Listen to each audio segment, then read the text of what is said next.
Bismillahirrahmanirrahim. Alhamdulillahirabbil alamin. Nasta'inuhu wa nastaghfiruh wa na'udzu billahi min syururi anfusina wa sayyiati a'malina. May yahdihillahu fala mudhillalah wa may yudlil fala hadiyalah. Asyhadu an la ilaha illallah wa asyhadu anna Muhammadar Rasulullah. Allahumma shalli ala Muhammad wa ala ali Muhammad amma ba'du. Ayuhan nas ittaqullaha mastata'tum wasma'u wa ati'u la'allakum turhamun. Bapak Ibu, saudara-saudari sekalian yang dimuliakan Allah Subhanahu wa taala, kita mulai kajian kita Kitab Bulughul Maram min Adillatil Ahkam. Sekarang masuk kitab yang baru, Kitabul Qadha. Kitab tentang qadha itu penetapan hukum. Qadha itu juga bisa diartikan pelunasan utang, qadha atau pembayar utang. Tapi di sini maksudnya penetapan hukum. Jadi kata-kata qadha yaqdi, itu artinya bisa membayar utang, bisa menetapkan hukum. Di sini ya artinya menetapkan hukum. Maka dikenal nanti ada namanya qadhi. Qadhi itu orang yang punya wewenang menetapkan hukum. Kalau di zaman Rasulullah yang jadi qadhi itu ya Rasulullah SAW. Dia jadi pemimpin muslimin sekaligus jadi qadhi. Di zaman Abu Bakar juga begitu, di zaman Umar juga begitu. Baru di masa Utsman atau masa Ali itu ada qadhi khusus ditunjuk. Jadi Amirul Mukminin ada, kemudian ada qadhi. Qadhi ini yang ditunjuk oleh Amirul Mukminin untuk menetapkan hukum. Sehingga terkenal ada di masa Ali itu dikenal ada namanya qadhi Sureh gitu ya, Sureh Al-Qadhi yang dikenal sangat terkenal di masa itu. Salah satunya adalah itu ya di masa-masa Khulafaur Rasyidin. Sampai kemudian di masa Bani Umayyah ya, itu juga ada qadhinya. Masa Bani Abbasiyah juga begitu sampai di akhir-akhir ketika Turki Utsmani itu ya, Turki Utsmani itu juga ada qadhi yang ditunjuk untuk menetapkan hukum. Tentunya dipilih dari orang-orang yang memang ahli di bidang itu ya, paham Quran, paham hadis, paham fikih, ushul fikih dan yang lain-lain. Baik, hadis yang pertama dari Kitabul Qadha atau hadis ke 1383 atau kalau di Subul Salam syarahnya Bulughul Maram di hadis nomor 1297. An Buraidah radhiyallahu anhu, dari Buraidah radhiyallahu anhu qala, dia berkata, qala Rasulullah sallallahu alaihi wasallam, Rasul sallallahu alaihi wasallam bersabda, al-qudatu salah satu. Qadhi itu terdiri dari atau terbagi menjadi tiga.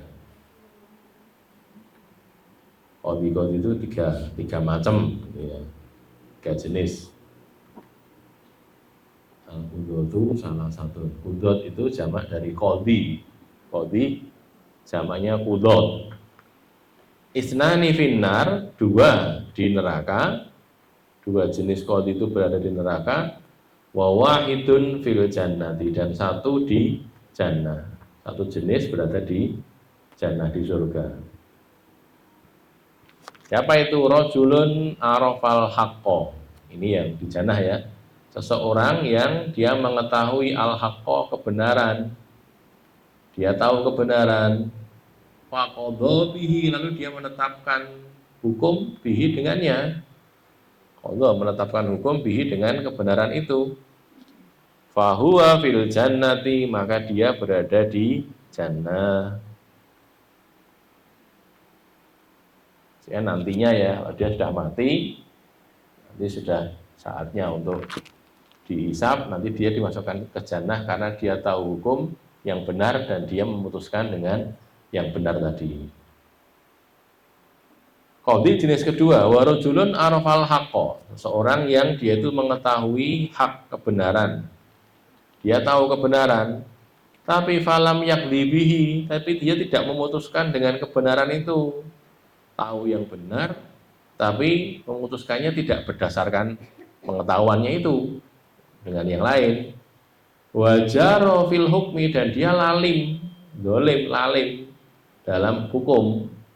Jar itu ya, curang ya bisa, diartikan curang, culas, dolim dalam hukum. Fahuwa finnari, maka dia berada di dalam neraka. Kalau dia mati tidak bertobat sampai matinya, dia akan berada di dalam neraka. Karena dia memutuskan tidak dengan dasar hak, tidak dengan dasar kebenaran. Yang ketiga, warajulun, dan seseorang, qadhi juga ini ya, lam ya'rifil haqqo, tidak tahu kebenaran, tidak mengetahui kebenaran.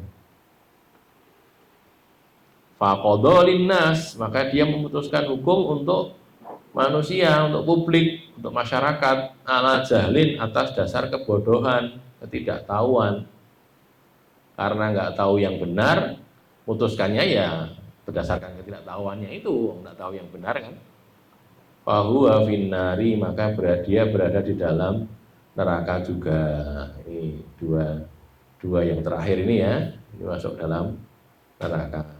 Rawahul arba'atu wa sahhahahu al-hakimu, diriwayatkan oleh Imam 4 dan disahihkan atau ditetapkan sahih oleh al-hakim.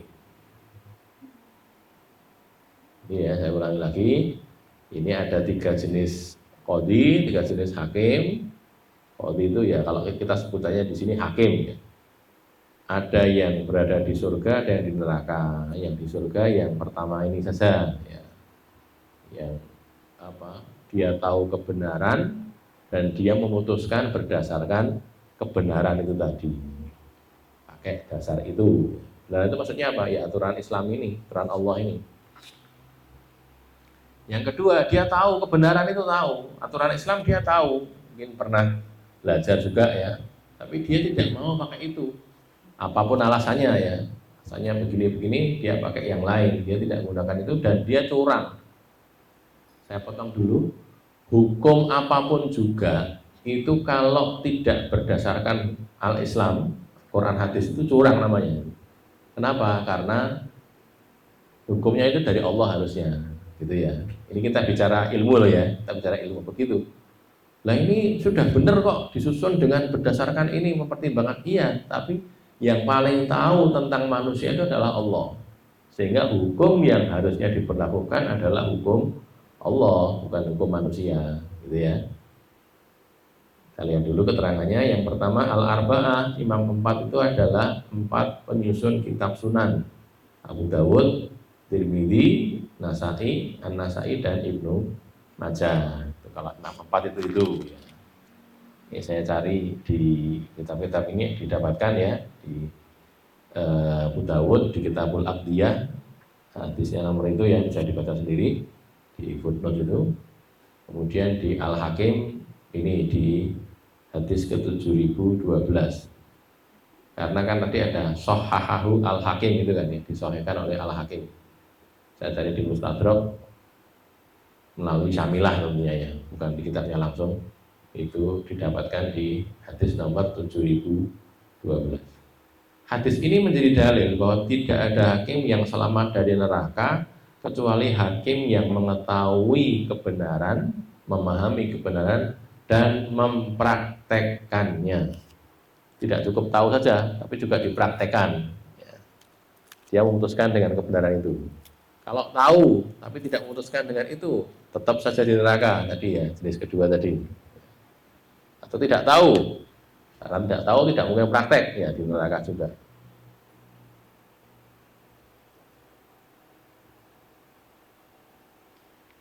Hakim yang mengetahui kebenaran tetapi dia tidak menjalankannya, itu kedudukannya sama dengan hakim yang tidak mengetahui kebenaran, yakni keduanya akan disiksa di neraka. Tentunya bila tidak bertobat sampai akhir hayatnya, karena kalau tobat Allah Maha penerima taubat, kan gitu ya. Orang kafir pun, orang musyrik pun, kalau dia mau mati taubat, jadi masuk Islam, jadi meninggalkan kesyirikannya, jadi diterima oleh Allah, gitu ya.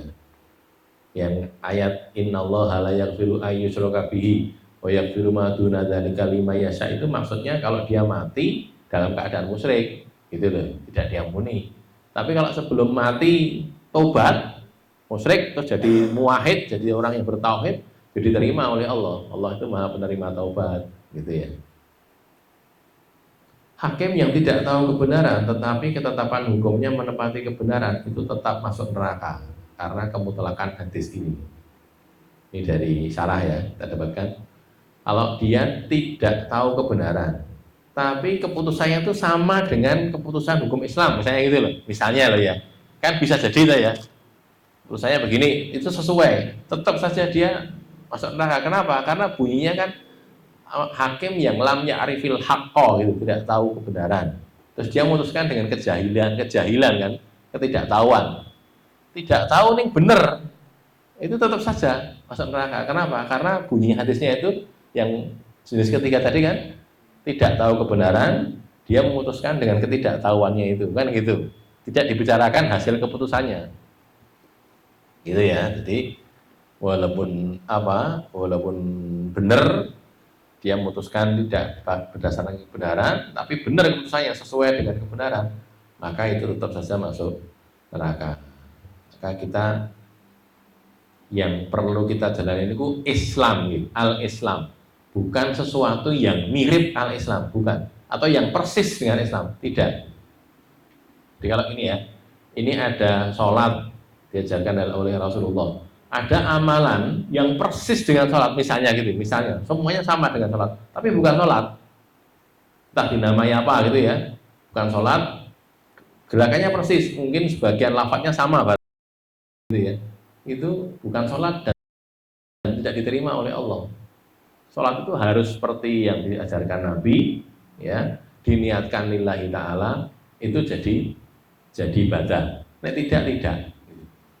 Makanya sesuatu yang persis itu tidak, bukan sesuatu itu gitu. Ini contoh ini ya. Ini dua ini kan sama tuh ya. Dua ini pabriknya sama kan. Capnya sama, isinya sama, jumlah isinya juga sama, isinya air putih juga sama kan itu. Tapi ini kan dua barang yang berbeda ini. Ini bukan ini gitu loh. Beda kan? Islam juga gitu. Ini misalnya ini Islam ya. Ini persis dengan Islam, persis, bukan cuma persis. Segalanya 100% sama. Tapi kan bukan ini tuh barangnya. Yang disuruh itu ini, bukan ini gitu loh. Mudah-mudahan bisa diikuti ya. Maka di sini tadi hakim tidak tahu kebenaran, tapi keputusannya itu menepati kebenaran. Benar sesuai dengan kebenaran, tetap masuk neraka karena masuk kemutlakan hadis. Ini kembali ke yang ketiga tadi ya. Kita lihat di sini kan hakim yang nomor 3 tidak mengetahui kebenaran, menetapkan hukum terhadap orang lain berdasarkan ketidaktahuan. Nah ini, walaupun hasil keputusannya sama, artinya sama dengan kebenaran, tetap dia neraka karena mutlakan hadis ini, tidak ada qaidnya, tidak muqayyad tapi mutlak. Al-Khatib Asy-Syarbini atau Asy-Syirbini mengatakan bahwa keputusan yang boleh dilaksanakan hanyalah keputusan hakim yang jenis yang pertama, yakni hakim yang mengetahui kebenaran dan mempraktekkannya dalam menghukum. Nah, tapi kita hidup di sini, di Indonesia sini, keputusan hakim berlaku, bagaimana itu? Masa kita suruh nolak? Iya, kita nolak, tetapi dalam prakteknya tidak bisa nolak, ya sudah, berarti kayak orang didolimi itu loh. Kan gitu ya, kita jane nggak mau, tapi didolimi, iya itu.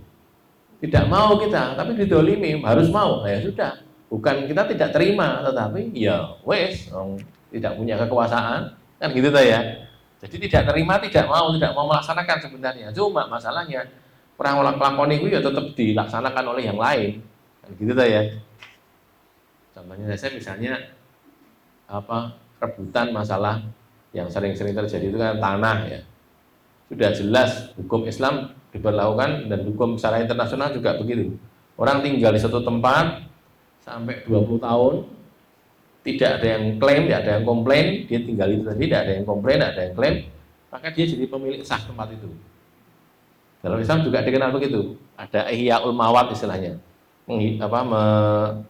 menghidupkan tanah yang mati, di alas gitu ya, tempat yang tidak berpenghuni, dihuni oleh dia selama 20 tahun tidak ada yang klaim, itu jadi milik dia walaupun dia tidak punya surat. Gitu ya. Itu berlaku juga dalam hukum internasional. Tapi yang terjadi kayak kemarin saudara kita di Rempang itu tinggal di situ sudah sejak zaman Belanda. Bahkan sebagiannya sebelum 1900, jadi masih 1800 berapa gitu. Sudah tinggal di situ. Tiba-tiba ada pengembang datang bilang ini saya punya, ini sertifikatnya. Itu kalau hukum internasional tidak bisa diterima. Kenapa? Tidak mungkin, dia tinggal di situ ratusan tahun, lebih dari 20 tahun sudah tidak ada yang komplain kok. Dia jadi pemilik saham walaupun secara surat kalah dia. Suratnya mungkin punyanya letter C gitu barangkali ya, atau letter D atau apa, belum sampai sertifikat.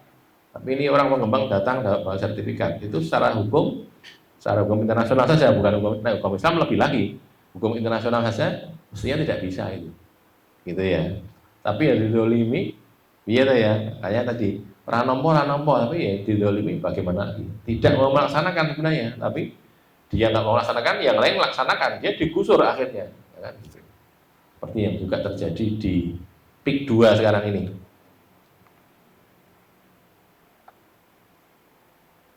Alhamdulillah di sana ada perlawanan ya, bagaimana di Rempang juga banyak perlawanan. Ada 2 sultan di Banten, satunya keturunan Sultan Ageng Tirtayasa, satunya keturunan Sultan, saya lupa namanya, saya dapat cerita itu. Kedua sultan ini walaupun sudah tidak punya kekuasaan, tapi mereka masih dihormati di Banten. Mereka menggalang dukungan, ini tidak boleh ini kemudian diambil alih oleh pengembang dengan cara begitu. Mereka tidak datang bawa sertifikat, tapi membeli tanah. Tanahnya dibeli 1 meternya harganya 50.000 rupiah. Gitu ya. Padahal nanti kalau dia kembangkan, dia akan jual satu meternya 30 juta. Gitu ya. Maka ditentang, ya dijual, kalau mau beli, tapi pakai harga pasar lah. Setidaknya 750 atau 1 juta gitu per meternya. Gitu. Jangan 50.000 kan ya sedikit sekali. Tidak mau kerahkan aparat dan yang lainnya, lo kan gitu kan. Contohnya begitu. Ada pertanyaan sebelum lanjut? Silakan.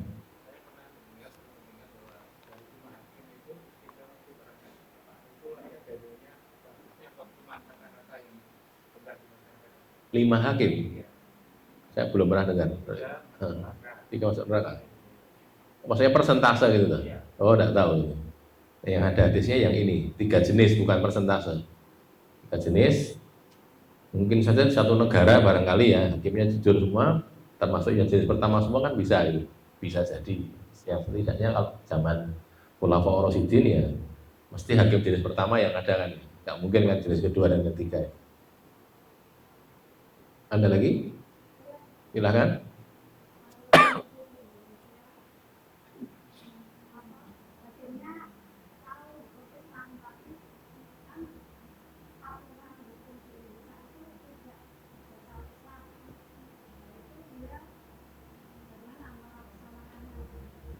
Nah itu tadi masalahnya. Jadi dia tahu, berarti dia tidak melaksanakan. Ya kalau menurut hadis ini masuk dalam neraka sampai mati tidak tobat. Kalau sampai mati dia bertobat, insya Allah kita berharap nih, Allah Maha Pengampun, Allah Maha Penerima tobat. Kita berharap untuk diterima tobatnya itu. Jadi kalau sampai meninggal dia masih begitu, ya termasuk yang jenis kedua tadi, tahu kebenaran. Tapi ini yang berlaku bukan hukum Islam memang di sini. Ya kalau itu jangan jadi hakim, kan gitu ta ya. Sebagaimana kita tahu kan, perbankan pakai riba. Lah, tapi aku nyebut kayak ya jangan terjadi situ lah, kan gitu kan, keluarlah.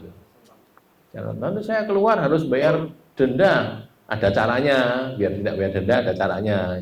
Cuman tidak diungkapkan di depan umum kan mestinya ya, ada caranya kalau memang mau ya, bisa. Demikian juga yang tadi, kepokso ini tidak bisa. Ya bikin caranya biar keluar, biar mundur dari situ kan bisa. Gitu loh ya. Tapi kalau tadi tahu hukum Islam ini kudune wong nyolong ini ketok tangannya ya, ini nyolong penjoro kan cocok lagi. Nah, makanya ya tadi. Ada lagi? Lanjut ya. 1384 atau 1298 ini kalau di 10 salam ya. 298. An Abi Hurairah radhiyallahu anhu qala Rasulullah sallallahu alaihi wasallam, dari Abu Hurairah radhiyallahu anhu Rasulullah SAW bersabda, man waliyal qadha, barang siapa yang memegang kekuasaan atas kehakiman, jadi qadhi, barang siapa yang menjadi qadhi, waliya itu jadi wali, jadi memegang ya, menduduki posisi qadha, memegang kekuasaan atas kehakiman, faqad dzubiha, maka sungguh dia telah disembelih, dzubiha disembelih, bi ghairi sikin, tanpa pisau, dibeleh tanpa pisau.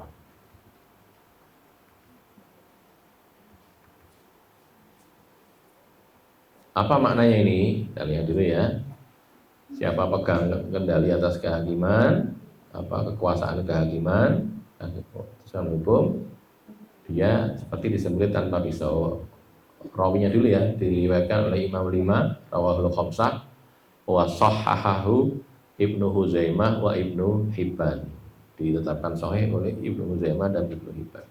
Al-khamsah 5 itu tadi ya, 4 tadi tambah 1, Ahmad. Jadi Ahmad, Abu Dawud, Tirmidzi, Nasai, Ibnu Majah. Itu yang dikatakan rawi apa? Imam 5 itu ya. Ashabu Sunan, 4 orang penyusun kitab Sunan, dan plus 1 Imam Ahmad bin Hambal. Jadi kalau mau dicek ya, di Sunan Abi Dawud, Tirmidzi, Nasainya di Sunan Al-Kubra, kemudian Ibnu Majah dan Musnad Ahmad. Disembelih tanpa pisau maknanya dia tersiksa di dunia bila bertindak benar, berlaku adil, dan akan disiksa di akhirat bila bertindak zalim atau salah. Penyembelihan tanpa pisau itu karena yang disembelih adalah dinnya, bukan fisik jasmaninya. Ini dulu ya, yang pertama itu ya. Gimana toh kok orang jadi qadhi, jadi hakim kok disembelih tanpa pisau? Kalau disembelih tanpa pisau itu kan susah ya, sakit gitu loh. Sembelih dengan pisau, kalau pisaunya tajam lebih mudah menuju matinya itu, kayak gitu. Kan ada hadis ini kata nggih, wal yuhidda ahadukum syafratahu wal yurih dzabihatahu, gitu kan ya. Hendaknya kalau membelih itu ditajamkan pisaunya supaya memudahkan yang disembelih, kan gitu kan. Ada hadis gitu kan. Jadi kalau semakin tajam kan semakin cepat matinya, sehingga semakin ringan bagi kambing atau sapi yang disembelih itu. Kalau tanpa pisau, nah piye kuwi belak tanpa pisau? Pakai apa lagi kalau pakai barang yang tumpul ya kan sakitnya lama gitu. Dibelah mau koyo ngono terus piye gitu, enggak mati-mati kan gitu. Maksudnya begitu. Ini kalau dia berlaku adil saja di dunia itu berat gitu. Berat itu artinya tantangannya berat, kemudian godaannya juga berat gitu loh. Hakim yang adil itu kan berat tantangannya. Kita tidak usah bicara hukum Islam, hukum negara kita saja lah, hukum nasional kita ini. Orang jadi hakim itu untuk bisa adil itu ya cukup berat juga. Adil menurut hukum nasional ya, bukan kita tidak hukum Islam itu kan begitu. Apalagi kalau hukum Islam dia akan berhadapan dengan banyak penjahat-penjahat itu, kan gitu ya, berat kan. Makanya di dalam Islam kekuasaan qadhi itu ya mutlak. Kalau ada khalifah berperkara dengan rakyat, itu yang putuskan qadhi. Khalifahnya ya harus manut sama qadhinya. Tidak boleh mengintervensi, nggak bisa. Putusan qadhi mutlak berlaku. Gitu kan ya, yang terjadi seperti itu. Ada kasus Ali bin Abi Thalib itu pernah berseteru dengan orang Yahudi gara-gara orang Yahudi itu menjual jubahnya Ali. Ali jadi Amirul Mukminin, Khalifah Ali, Amirul Mukminin Ali bin Abi Thalib jadi amir, lalu dia dapati jubahnya itu ada di tokonya orang Yahudi. Nah, dia kehilangan jubah itu waktu perang. Waktu perang kehilangan jubah itu tiba-tiba dijual. Ali yakin itu jubah dia, wong dia tahu, wong dia punya ya. Lalu kata Ali menuntut saya ini. Kata orang Yahudi, kok bisa kamu menuntut, itu buktinya apa? Wong ini saya jual di toko saya, ada di sini. Kan apa kalau cara hukum kan al bayyinatu alal mudda'i ya, wal yaminu ala man ankara gitu kan. Orang nuduh itu, misalnya ini barang ini ada di orang lain, terus saya tiba-tiba datang, ini barang saya saya harus mendatangkan bukti kan. Buktinya apa? Kalau cara mobil gitu, mungkin BPKB kan itu saya punya BPKB-nya, nah, bisa kan gitu. Ini kalau ini barang ini jubah perang itu apa namanya? Apa namanya? Jubah baju besi itu loh ya itu ini punya saya lah. Apa yang tulisannya jenengin di Ali Indir anak jenengin kan gitu kan ada apa-apanya kan. Maka kemudian Ali salah satu bentuk bukti itu saksi. Ya, dia cari saksi. Saksinya kebetulan Al Hasan, anak beliau sendiri, Al Hasan atau Al Husain. Ini jadi saksinya bahwa ini barang saya, gitu. Bawa kepada Qadhi. Ada Qadhi ketika Qadhi mengatakan, ya Amirul Mukminin, kau tuduh ini milik kamu, kau mendakwa ini milik kamu, buktinya apa? Gak punya bukti. Saksi aja, saksi baik, saksi juga bukti juga kan. Anaknya. Oleh Qadhi ditolak, lagi anakmu raiso, anak nih wakil bapaknya kan. Dikatakan begitu. Akhirnya Ali kalah. Padahal miliknya jadi dia dan dia jadi khalifah. Itu kalah oleh orang Yahudi karena keadaan yang seperti itu. Setelah dinyatakan kalah, baik ini Amirul Mukminin kalah, tidak bisa mendakwa itu, tidak punya bukti, tidak punya saksi. Akhirnya tetap ditetapkan ini miliknya orang Yahudi. Yahudi kemudian selesai itu, kemudian dia masuk Islam, Islam. Gara-gara itu keadilan hukum itu tadi. Loh, saya berperkara dengan Amirul Mukminin so menang aku gitu. Gitu. Akhirnya dia masuk Islam terus mengatakan ini milik engkau ya Amirul Mukminin. Ya, silakan. Milikmu tak berikan pada kamu. Memang saya mencuri waktu itu. Ngaku dia akhirnya. Jadi zaman dulu saya mendapatkan itu, saya ini milik kamu. Makanya dikembalikan. Itu ceritanya nih. Itu saya ingin menunjukkan kalau Qadhi itu tidak bisa diintervensi bahkan oleh Amirul Mukminin, tidak bisa.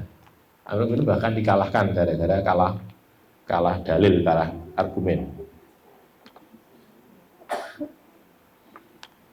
Penyembelihan tanpa pisau, karena yang disembelih adalah dinnya, bukan fisik. Ini keterangan lain ya. Yang disembelih kalau pakai pisau kan, maksudnya sembelihan fisik, ini disembelih dinnya, bukan fisiknya, sehingga dikatakan penyembelihan tanpa pisau. Maksud penyembelihan tanpa pisau adalah pembinasaan dan penghancuran orang dengan siksa akhirat. Ya, ini juga keterangan yang lain lagi ya, banyak keterangannya banyak. Penyembelihan dengan pisau itu melonggarkan objek yang disembelih, sedangkan penyembelihan tanpa pisau itu menyakitkan objek yang disembelih. Itu, makanya susah, memang berat. Jadi hakim itu memang berat. Adil saja nanti di dunianya berat. Kalau dolim mungkin di dunianya ringan, tapi di akhiratnya berat, gitu kan ya. Di dunia ringan, dapat uang yang banyak kan gitu kan ya, karena dia membela orang yang punya uang sehingga dapat uang yang banyak, tapi nanti di akhirat berat, nanti dia hadapan Allah dia akan disiksa oleh Allah Subhanahu wa taala. Hadis ini menjadi ancaman untuk tidak memegang kekuasaan kehakiman sekaligus menyuruh orang menghindarinya sebisa mungkin. Di sini ya. Karena kadang-kadang seseorang diharuskan menerima jabatan ini. Maka saya katakan menghindarinya sebisa mungkin, iso-isone. Lah kok apa mungkin raiso? Mungkin saja tidak bisa. Kayak tadi di satu negara harus ditunjuk qadhi. Yang paling pintar masalah din dia, gitu. Mudeng masalah Quran, masalah hadis paling pintar dia. Ya dia harus jadi qadhi no. Masa nggak ada qadhinya? Begitu loh ya. Yang begini ini terpaksa dia. Ya sudah, tidak ada yang lain. Terpaksa hanya dia jadi qadhi gitu ya. Tapi tidak diperebutkan sama sekali tidak. Enggak mau berat kok kan gitu tuh ya. Ini dalam cara pandang Islam seperti itu. Sama sebagaimana jadi pejabat, jadi pemimpin itu berat. Maka orang enggak mau jadi pemimpin. Nanti kita bicara ya di hadis berikutnya ya. Ini hadis berikutnya nanti kita bicara. Maka harusnya orang itu menghindar, tidak mau jadi pemimpin. Tapi bagaimanapun juga harus ada pemimpin kan? Harus ada kan? Kayak Abu Bakar, Umar, Utsman, Ali kan harus ada pemimpinnya. Terpaksa mereka menerima karena nenek pemimpinnya masuk Islam tanpa amir kan gitu kan. Dan dia yang paling dianggap paling bisa, ya sudah terima juga jabatan itu. Gitu oke. Jadi nanti kita bicara di hadis berikutnya. Baik, sebelum beralih ada pertanyaan dulu. Silakan. Di Indonesia itu mayoritas masuk neraka semua. Kenapa? Hukumnya bukan hukum Islam. Ya kita jangan ngebiau-ya, kita harapkan saja saudara-saudara kita ini mau bertobat kan gitu kan. Artinya kita tidak tahu ya, masalahnya kan taubat kan yang tahu dia sama Allah kan ya. Misalnya dia setelah pensiun barangkali gitu nggih, pensiun terus belum tobat, jadi berbuat baik, alhamdulillah, kan gitu kan ya. Atau belum pensiun, tapi dia mengundurkan diri, aku rasa dia oke, saya jadi anu saja, bagian pencatat saja, catatan bagian depan sana gitu. Front office. Gaji ini muduk, orang mau muduk. Nah, kan gitu. Bisa jadi kan? Jangan dikebiau ya, kita tetap berprasangka baik, jangan berprasangka buruk. Silakan.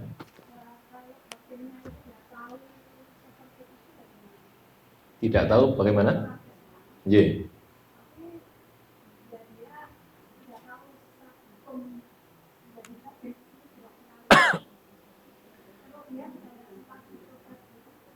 Kalau dia tidak tahu, kalau kita tahu dia tidak tahu, ya kita beritahu, gitu ya. Tapi kalau dia apa namanya menolak, nah ya baru begitu. Tapi kalau tidak tahu sama sekali tidak tahu bagaimana? Ya dia jadi orang yang bodoh, dianggap orang bodoh. Nah bagaimana nanti? Allah yang lebih tahu, kita tidak tahu bagaimana. Allah itu tidak mendolimi hambanya, yang jelas begitu ya, tidak mendolimi hambanya. Cuman apakah dia bisa selamat dari neraka, kita juga tidak tahu. Apakah dia masuk sana, kita berharap begitu, maunya berharap begitu kan, tapi Allah yang mengetahui. Jadi kalau dohirnya orang tidak tahu itu tidak kena hukum, dohirnya gitu. Ya. Tapi masalahnya di zaman seperti sekarang ini apa mungkin orang tidak tahu gitu saja, gitu loh ya. Mungkin saja serius masalah mendalami masalah hukum, belasan tahu gagas ini, ya mungkin saja. Kayak kalau itu terjadi, tadi kalau secara dohir memang ketidaktahuan seseorang itu tidak menjadikan dia dihukum. Tetapi masalahnya tadi kembali kepada kesempatan ada, apalagi sekarang internet banyak, di situ banyak situs-situs Islam kan juga banyak tuh ya. Kok dia tidak begitu lah, itu disoalkannya dari segi itu. Karena boleh kan gitu tadi. Wallahu alam, saya tidak tahu. Saya tidak tahu apakah nanti bunyi atau tidak, saya tidak tahu. Tapi yang jelas ini kalau dia tidak tahu hukum, dia memutuskan dengan tanpa tahu tadi, masuk neraka dia. Kan gitu tuh ya. Ada yang ketiga tadi kan, tidak tahu kebenaran, dia memutuskan berdasarkan ketidaktahuan, dia masuk neraka. Bahkan disampaikan oleh ulama tadi, karena walaupun keputusan itu benar, walaupun benar sekalipun, tapi karena dia memutuskan karena ketidaktahuan, dimasuk neraka juga. Cukup ya? Silakan.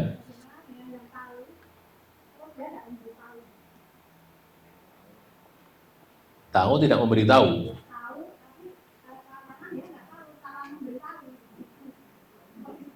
Ya. Iya, ya.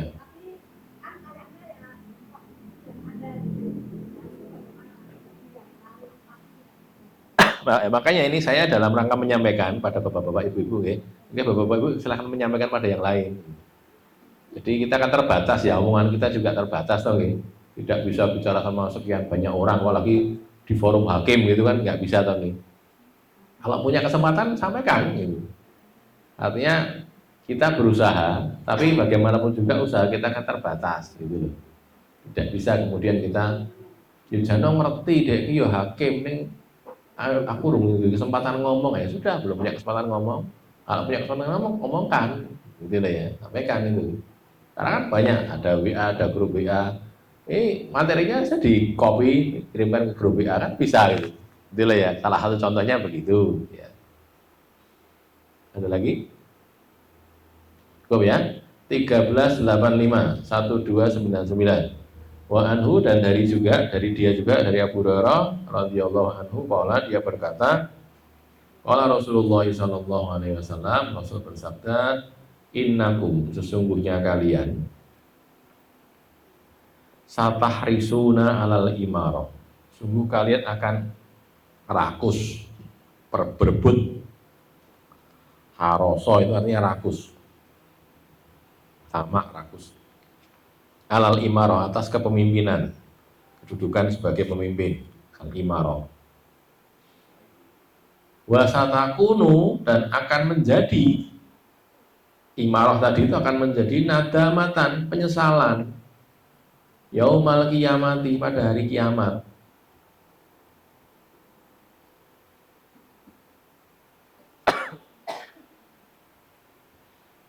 Fanikmal murdi'atu, maka sebaik-baik al murdi'ah, yang menyusui.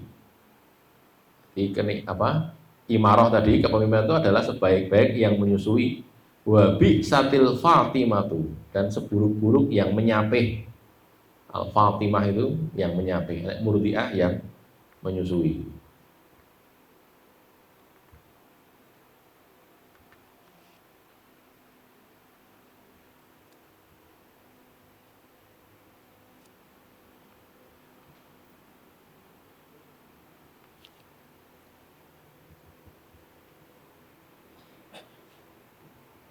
Jadi kalian itu akan rakus memperebutkan kekuasaan, kedudukan sebagai pemimpin. Ya. Kedudukan pemimpin dalam hadis ini mencakup imaratul uzma, imarah uzma, yakni khilafah atau imarah, dan juga imarah sughra, yakni pemimpin negara atau wilayah.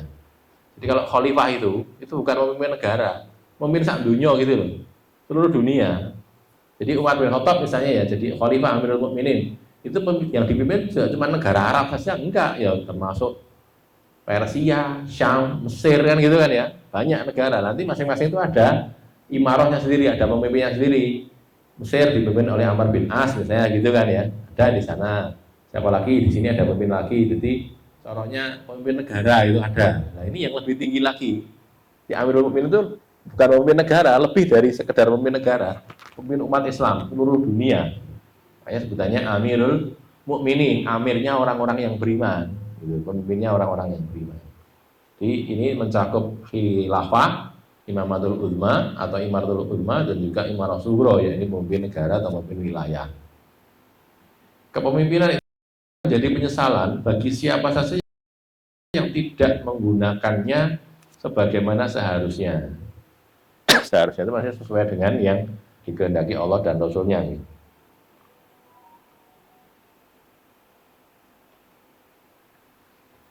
Jadi bukan semua jadi penyesalan, tidak. Kalau dia jadi pemimpin, lalu dia menjalankan kepemimpinannya sesuai dengan aturan Allah, aturan Rasulnya ya, aturan Islam, maka itu dia tidak menyesal, tidak jadi penyesalan gitu loh. Jangan jadi penyesalan kalau dia menjalankannya tidak berdasarkan aturan Allah, aturan Islam, berdasarkan aturan yang lain gitu ya. Walaupun dia secara zahir itu dianggap adil gitu loh. Tapi aturan yang digunakan bukan aturan Islam, ya sama. Itu ya. Jadi memang berat memang yang bisa begini ini, pemimpin-pemimpin yang dulu yang ada di bawah aturan Islam, apakah Rasulullah, apakah Abu Bakar, Umar, Utsman, Ali gitu kan ya. Termasuk Allah alam, masuk Muawiyah, Yazid juga, artinya yang dipakai dasar itu masih Quran gitu loh. Quran hadis, walaupun mungkin pemimpinnya itu banyak berbuat salah, iya, tapi yang jadi pokok itu Quran itu, Quran hadis itu.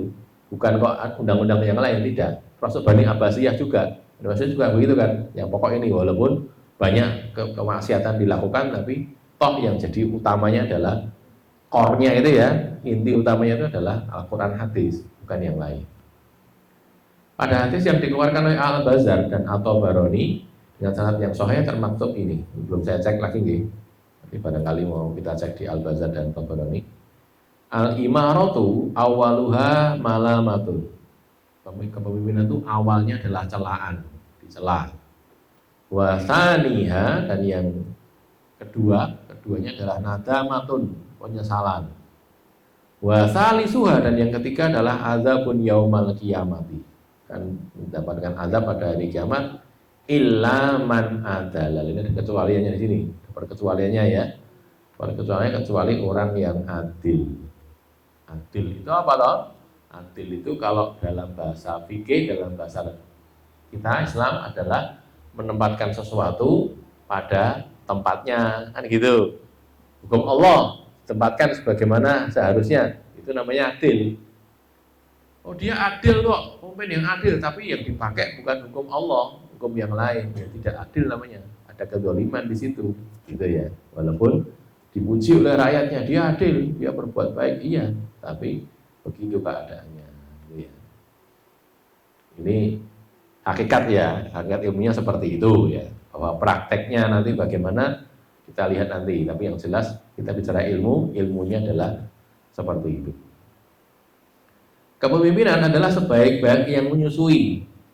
Bayi ketika disusui oleh ibunya itu kan seneng lah ya. Nah, dia jadi ibu yang baik dalam menyusui anaknya. Karena apa? Karena disertai harta, gengsi, kelezatan fisik, serta halusinasi yang baik, yang hayalan itu loh, berhayal, wah, punya kebaikan, punya begini dan sebagainya. Itu kalau jadi pemimpin. Saya ingat tahun berapa itu? Tahun 2010 nih. Ya, ketika pertama kali Jokowi jadi wali kota Solo itu 2010 ya. 2010 atau 2004 ya. Itu 2005 mungkin ya, 2005. Itu ada calon wali kota Solo tapi gagal, nggak jadi calon. Jadi belum jadi calon, akhirnya gagal karena dia ikut konvensi di beberapa partai itu dia gagal. Dia orang ini tadi seorang orang kaya dari Jakarta, aslinya Solo. Terus dia jadi pengacara. Terus dia tanya kepada mantan wali kota Solo. Kalau barangkali ingat, ada namanya dulu R. Hartomo itu ya. Wali kota Solo tahun berapa itu? Saya masih SMA itu, seingat saya. Dia jadi wali kota Solo. Terus tanya kepada mantan wali kota ini. Ini panggilnya pakai panggilan Kang Mas. Kang Mas, jadi wali kota Solo ini penake piye to Kang Mas? Itu sih orang tadi bertanya pada mantan wali kota. Mantan wali kota ini jawab, walah Dimas, dadi wali kota Solo ki penake mung 10%. 10%? Iya 10%. Sing 90% penak banget jarene. Oh lah. Sing 90% penak banget jarene iki. Nah ya itulah ya. Artinya kalau yang begitu itu mesti nanti ketika dia kehilangan mesti akan pahit. Maka dikatakan bisatil Fatimah, seburuk-buruk yang menyape gitu loh.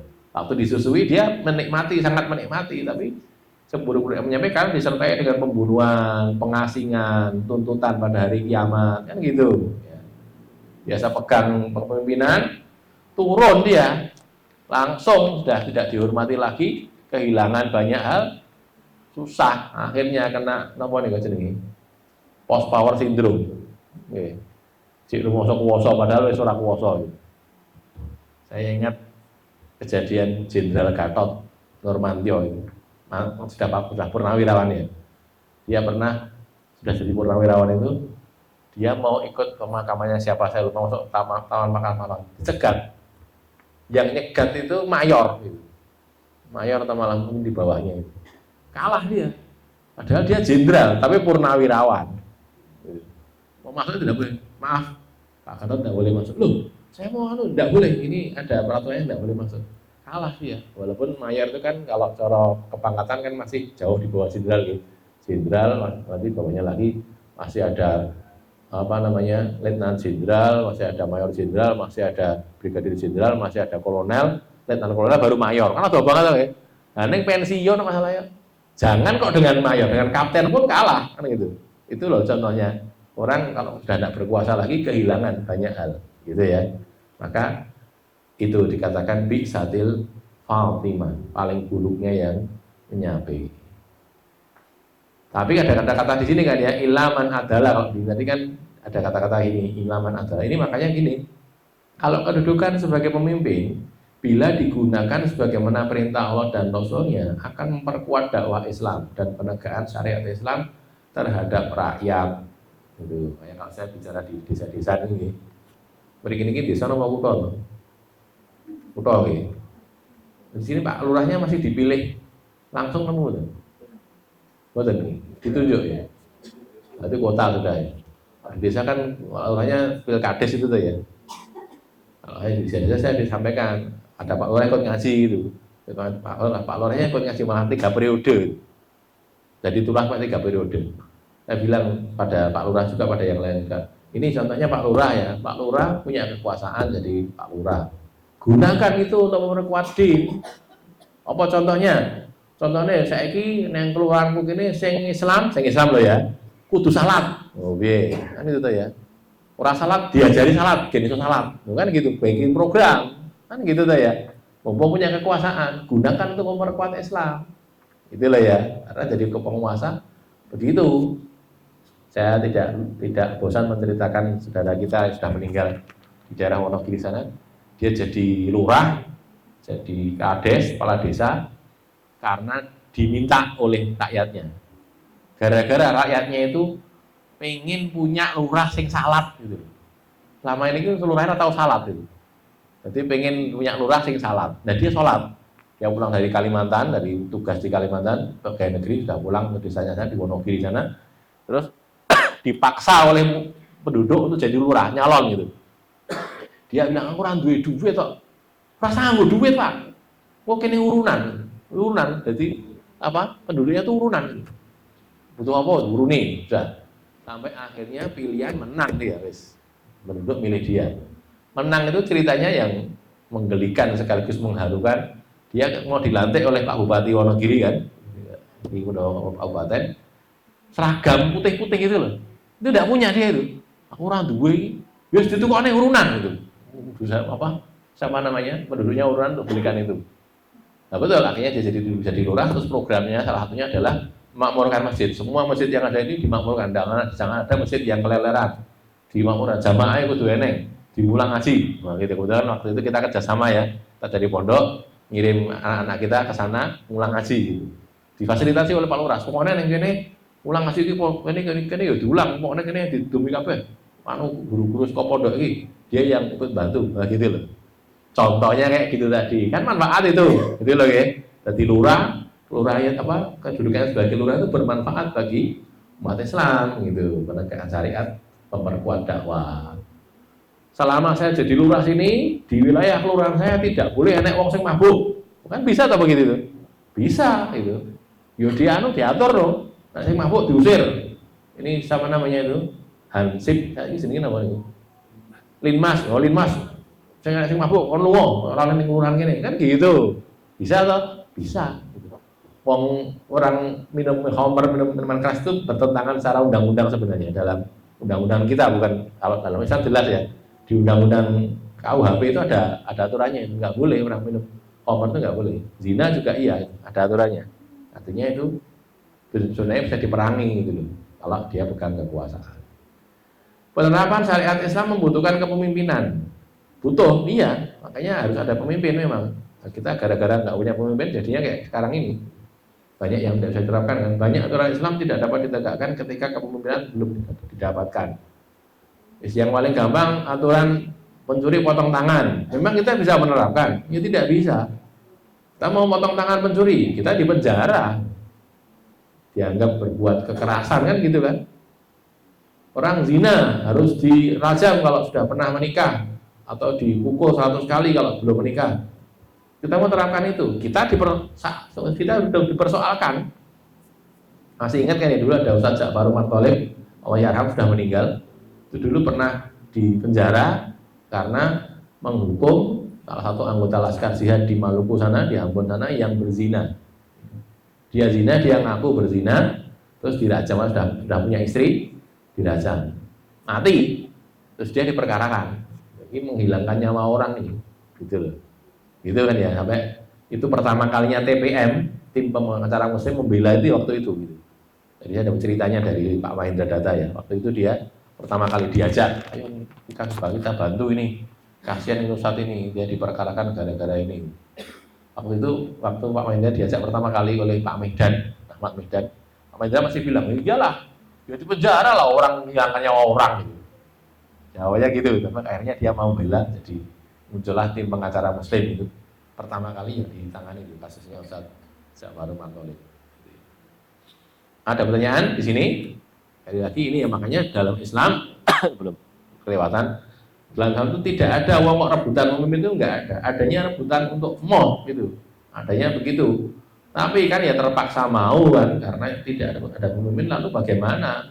Harus ada pemimpin. Makanya ketika Nabi wafat, lalu orang-orang Ansor sudah melantik Sa'ad bin Ubadah jadi pemimpinnya. Maka Abu Bakar, Umar dan Abu Ubaidah datang ke Sakifah. Sakifah itu balai rumnya Bani Sa'idah. Orang Ansor kumpul di situ, datang mereka bertiga, ngomong-ngomong. Sekarang gimana ini? Kok tiba-tiba kalian melantik pemimpin sendiri itu piye? Nanti kita pecah nanti Muhajirin dan Ansor pecah sampai terjadi tarik ulur gitu kan ya, perundingan di situ sampai akhirnya Abu Bakar dibaiat jadi khalifah. Kan gitu kan ceritanya itu. Kalau ingin lihat ceritanya ada di Sahih Bukhari ya, cukup panjang hadisnya itu. Ada di sana tentang itu. Artinya kepeksa itu. Piye orang nek liyane sudah Abu Bakar saja. Artinya Umar membaiat Abu Bakar, lalu semua membaiat Abu Bakar. Akhirnya begitu, tidak jadi pecah antara Ansor dan Muhajirin. Ada pertanyaan? Silakan.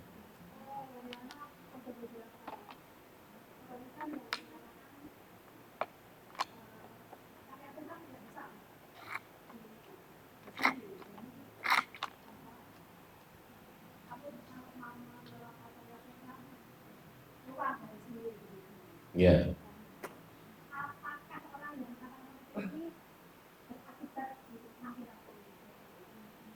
Ya, ditanyakan kalau ada orang mengatakan tidak bisa saya diterapkan di sini. Kalau dia menyampaikan itu berdasarkan keyakinan dia, iya.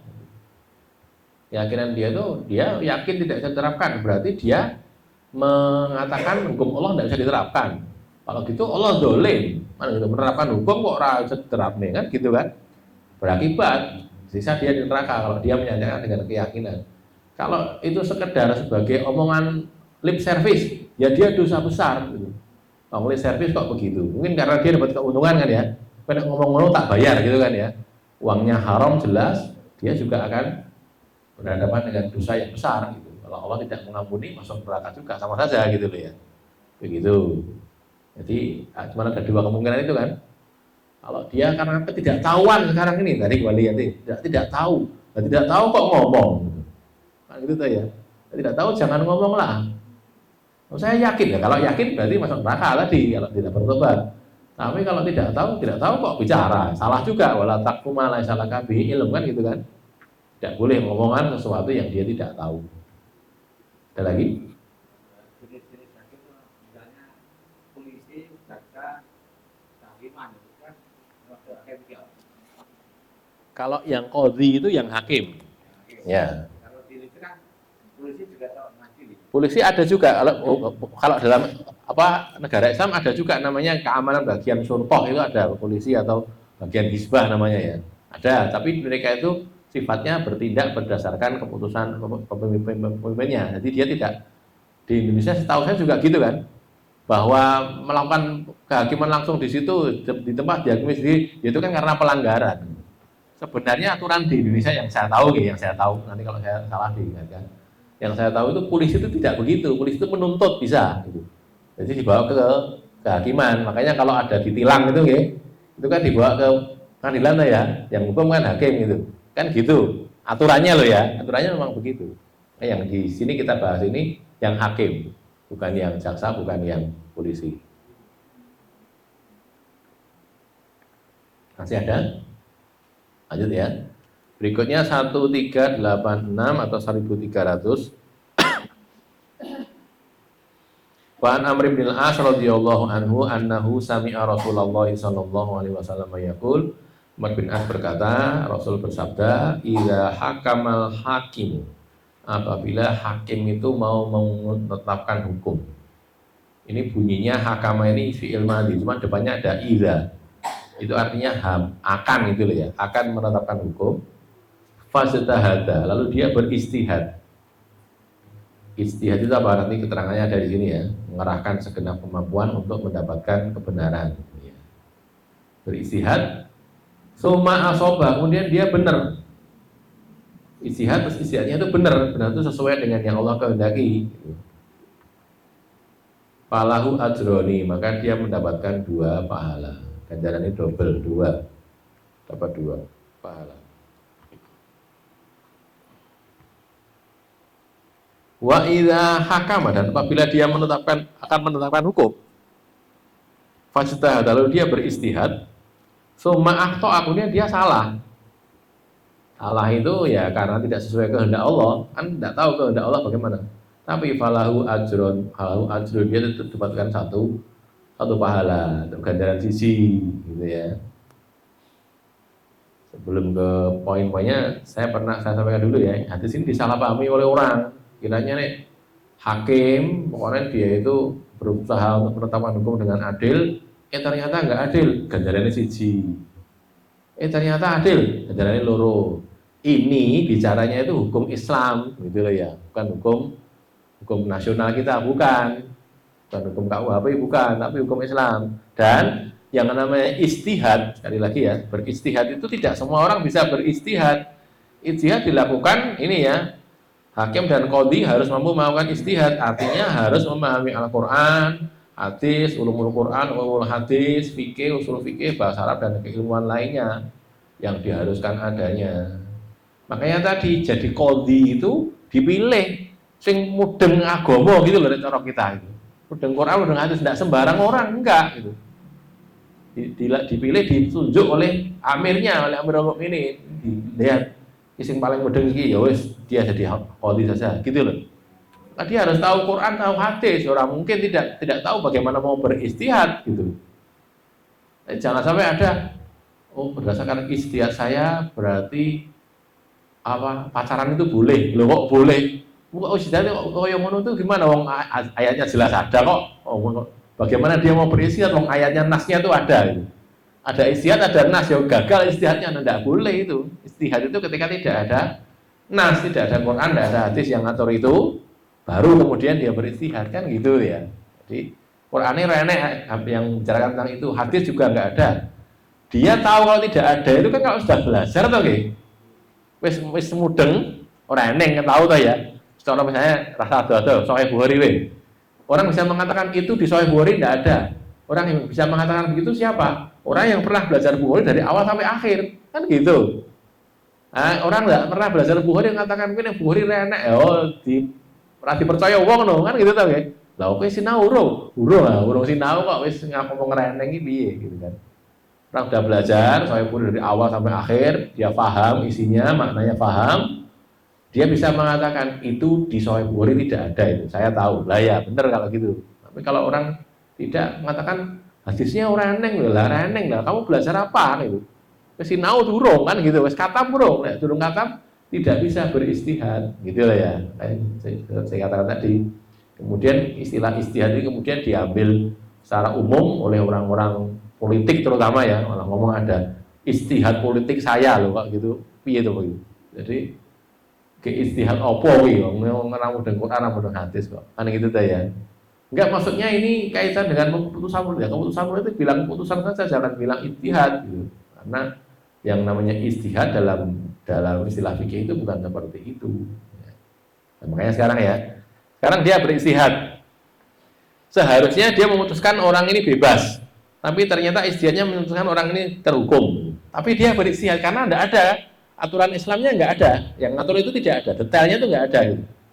Karena dia melihat Quran bilang begini, Quran hadis bilang begini, dia belajar, sungguh-sungguh sinau, pelajari, oh ya sudah, saya putuskan begini. Ternyata keliru, itu tetap dapat pahala, ganjarannya siji, gitu loh. Ternyata benar, ganjarannya loro. Maka seorang mujtahid itu dapat pahala dia dengan istihadnya tadi, gitu kan ya, dapat pahala. Kenapa? Karena dia beristihad mengerahkan segenap kemampuan untuk itu. Memang mungkin berbeda dengan yang lain. Makanya ngeten ada kaidah nggih. Mudah-mudahan tidak terlalu sulit. Satu ijtihad itu ulama ya, ini ulama berijtihad. Satu ijtihad ulama tidak bisa membatalkan ijtihad ulama yang lain, tidak bisa. Lah ini pada ijtihad toh. Ini punya ilmu, dia punya ilmu. Belajar memutuskan sesuatu. Putusannya beda.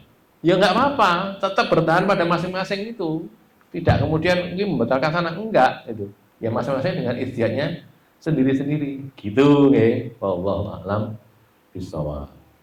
Maksud benar dalam beristihad adalah menempati hukum Allah. Ya, kehendak Allah maksudnya. Hukum Allahnya detailnya nggak ada, tapi kehendak Allah. Allah menghendaki begini terjadi. Nah, gitu kan kita nggak tahu kehendak Allah bagaimana. Mujtahid, orang ulama yang beristihad selalu mendapatkan pahala walaupun salah. Istihadnya keliru pun tetap mendapatkan pahala. Saya bacakan yang terakhir, waktunya sudah habis ini. Biar terbaca semuanya, nanti kalau ada pertanyaan bisa berikutnya. An Abi Bakar radhiyallahu anhu qala sami'tu Rasulullah sallallahu alaihi wasallam yaqul, Rasul bersabda, la yahkumu ahadun bainasnaini, tidak boleh memutuskan hukum seseorang bainasnaini di antara dua orang, wa huwa ghadban, ketika dia dalam keadaan marah. Di sini sahih muttafaqun alaih ya, Bukhari Muslim. Hakim atau qadhi yang sedang marah itu dilarang menetapkan hukum. Hakim atau qadhi yang terlalu gembira juga dilarang memutuskan perkara. Sama saja sebenarnya. Senang banget, lagi senang sekali, atau sedang marah, sedang sedih juga tidak boleh. Makanya ini beratnya jadi hakim itu gitu. Dia harus menafikan dirinya gitu loh. Abot kan itu. Yang ngomong lagi susah, lagi padu karo bojone misalnya gitu kayak. Geger kan. Memutuskan hukum tidak adil, nanti dia berat sebelah karena dalam kondisi marah dia. Jengkel gitu kan. Makanya harus dalam kondisi free dulu. Makanya itu beratnya di situ itu seorang hakim itu. Ya, menghadapi kehidupan nyata, tapi menghadapi juga kehidupan di mana dia harus jadi orang yang dalam keadaan bebas dari, bukan cuma bebas dari tekanan luar, juga tekanan dari dalam dirinya sendiri. Itu ya. Makanya kalau tidak berani ditunda saja. Terus jangan sekarang. Saya dalam kondisi sangat marah ini. Saya tidak bisa memutuskan dulu. Begitu ya, caranya seperti itu. Ditunda saja. Nunggu dalam kondisi siap untuk memutuskan. Baik, ini sudah selesai saya bacakan. Silahkan, monggo.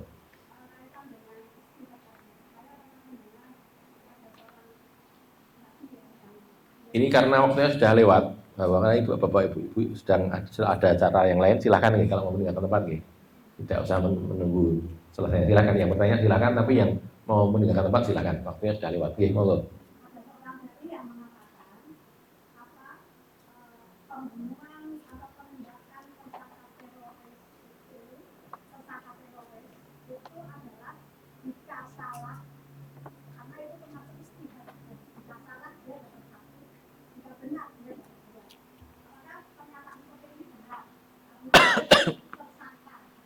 Ya, ya kembalinya ke tadi yang dipakai hukumnya siapa? Kalau hukum Islam, iya, karena dia hukum Islam yang dipakai ya, dia menghukum dengan hukum Islam.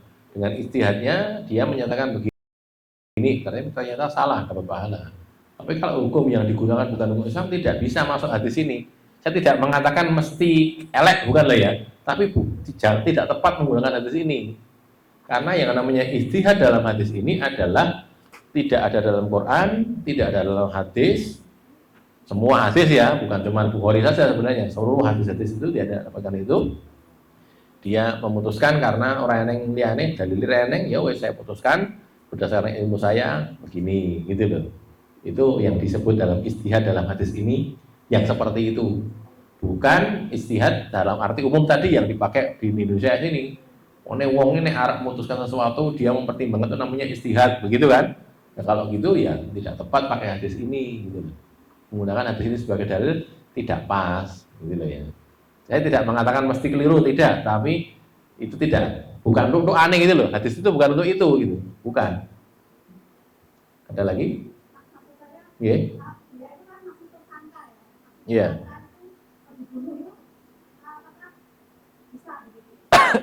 Ini kalau masalah apa namanya tadi di lapangan ya, di lapangan itu kalau memang dia dalam kondisi bahaya itu kan memang boleh ya, ini hukum internasional dulu ya, Islam juga begitu.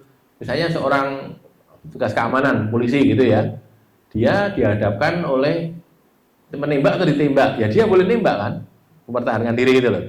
Cuman masalahnya apa betul bahwa dia itu mau nembak, kan bisa diperkirakan kan.